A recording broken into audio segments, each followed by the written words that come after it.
Hi, it's about 7:30 p.m. Pacific time on Saturday, August 16th. I just got home from the Central Oregon coast, about a 3-hour drive back to our house, and I have been out in the garden picking plums for our little free farm stand. Here's the view from my front steps. There's my lemon tree. There's the plum tree I was picking from. Persimmon tree. Look at all those green persimmons on it. They'll be ready in about, 5 or 6 weeks. I'm about to go on my evening walk, but before I do that, I wanted to talk about the protests that I attended today in Newport, Oregon. There were protests all over the country today. It was called the Fight the Trump Takeover protest, as we stood in solidarity with our fellow Americans in Texas who are standing up against Donald Trump and Governor Greg Abbott and the Texas Republicans' brazen attempt to gerrymander the shit out of the Texas congressional map. The congressional district maps are supposed to be reassessed every 10 years. Texas just did it a couple of years ago, and Donald Trump said, hey, find me 5 more seats in Texas. I know that Republicans are about to get absolutely creamed in the midterms. Polling on a generic ballot shows that Democrats are up at least +8. There's a lot of talk about not only losing the House, but potentially losing the Senate as well. Donald Trump knows in order to enact his fascist agenda, he needs the fascist Republicans who will do whatever he wants. And he's really freaking out that he's going to lose Congress in the midterms because the things that he and the Republicans are doing are deeply, deeply unpopular with the American people. Trump is underwater on the economy, on Medicaid, Medicare, tariffs. His overall approval rating is 30-something% now. So Republicans know that they cannot hold on to power through legitimate means. They have got to rely on their tried and true tactics of voter suppression, gerrymandering. And so they have created this ridiculously gerrymandered. Texas was already very gerrymandered, but now there's this ridiculously gerrymandered map in Texas that will essentially take away seats from 5 Democrats and give them to Republicans. So that would be a net gain of 10 for Republicans in their attempt to hold on to power through, again, completely illegitimate means. So people all over the country were standing up against that. Now, I wasn't here in Portland. There were several protests in Portland and the surrounding suburbs.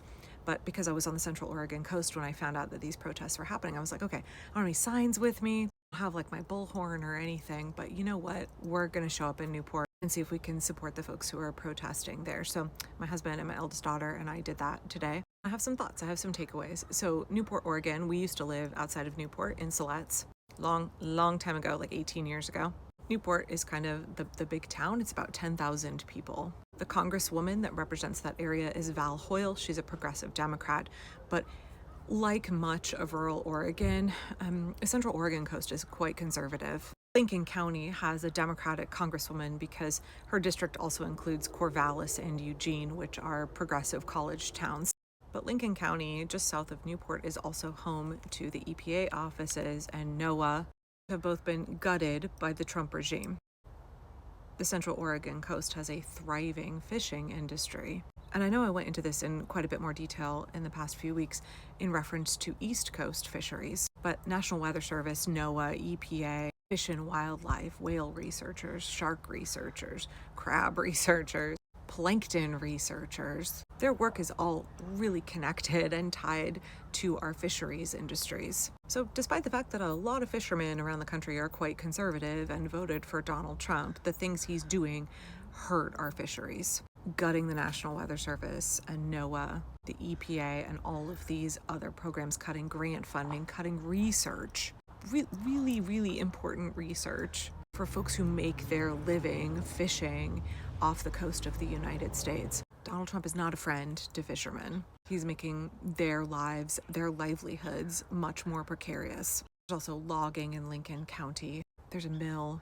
It's home to the Siletz Confederated Tribes, and Lincoln County itself as a whole is a pretty economically depressed area with a high rate of poverty. So my husband and my daughter and I showed up to the protest today thinking like, okay, I'll just be a stranger and I'll kind of join this group. I don't have a sign, whatever, but we'll stand in front of City Hall with everybody else along Highway 101. At the peak of the protest, I counted 58 people that were there, including myself, my husband, and my kid. That is a pretty darn good turnout for a rural community, for a protest with very short notice and not a lot of publicity. I have to say, almost all the folks that were there were older and are deeply committed to standing up for democracy. I had a series of really good conversations with some of the women that were there. I got recognized by some people, which is always awkward. It's always awkward for me.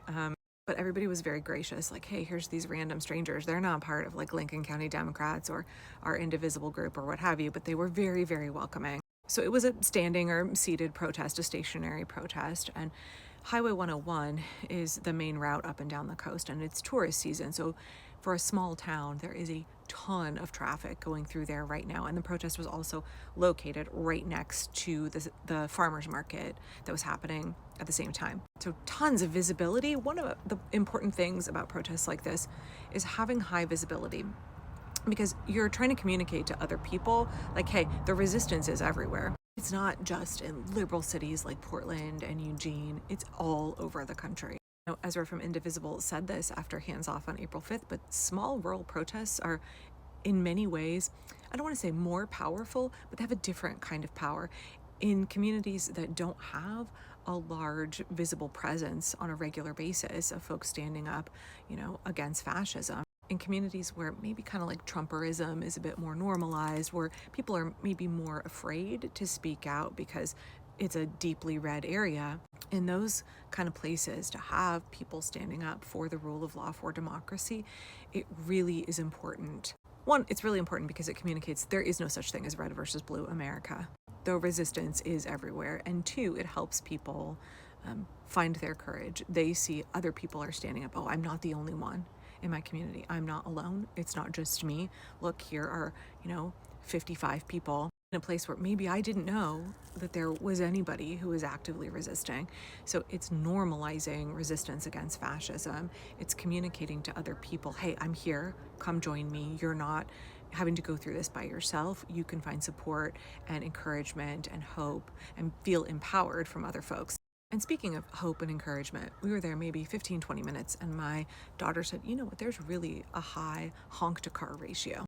You might think with all these big pickup trucks and the fact that there are a lot of conservative folks in Lincoln County that we would get a lot of people flipping us off, or folks who would go by kind of like sneering or not interested. But that's not what happened. There were so many people honking and waving and supporting. And the folks that were there protesting, I think, took a lot of encouragement from that. And again, that's telling people who are driving through, like, every corner of this country has people who are resisting fascism, who are willing to take their Saturday and stand up for democracy, stand up in solidarity with the folks in Texas, stand up against the terrible illegal things this regime is trying to do, stand up against the fascist, cheating Republicans. We want a representative democracy where our voices are heard and our constitutional rights are restored. I had to dip out about 20 minutes before the protest ended, but in the time that I was there, I only saw 4 folks who were antagonistic. 3 of them flipped us off, and then one took his Trump hat and stuck it out the window and waved it, and I was like, okay, you think you're doing something there, son. But overwhelmingly, really positive. Loads of honks and waves and support. I also want to add something here then. Folks might say, well, the protesters were really overwhelmingly white. Oregon is very white. But I heard from 2 folks that I ran into after the protest who are not American citizens, who are in this country legally, but they are from other countries south of here, that they were afraid to stand up and protest. And they were so grateful that other folks who are more protected, who can take that risk, were able to stand up for them. And I think that is another good thing to remember. You are communicating, if you are somebody with privilege who is more protected in the current version of America that we're living in, those more vulnerable groups, those folks who are targeted by the regime, they see you standing up. They see you saying, we're not going to normalize this. We're not going to sit down and let fascism roll through. So I realize I'm running out of time here, and I also want to go for a walk before it gets too dark. But thank you to the folks in Newport, Oregon, who let me come and protest with them today. And thank you for being willing to stand up for your neighbors and for the Constitution and for folks in Texas. Probably will have some more thoughts in a little bit on conversations I had there. For now, I'm going to head out for my walk, and maybe I'll make a video when I come back.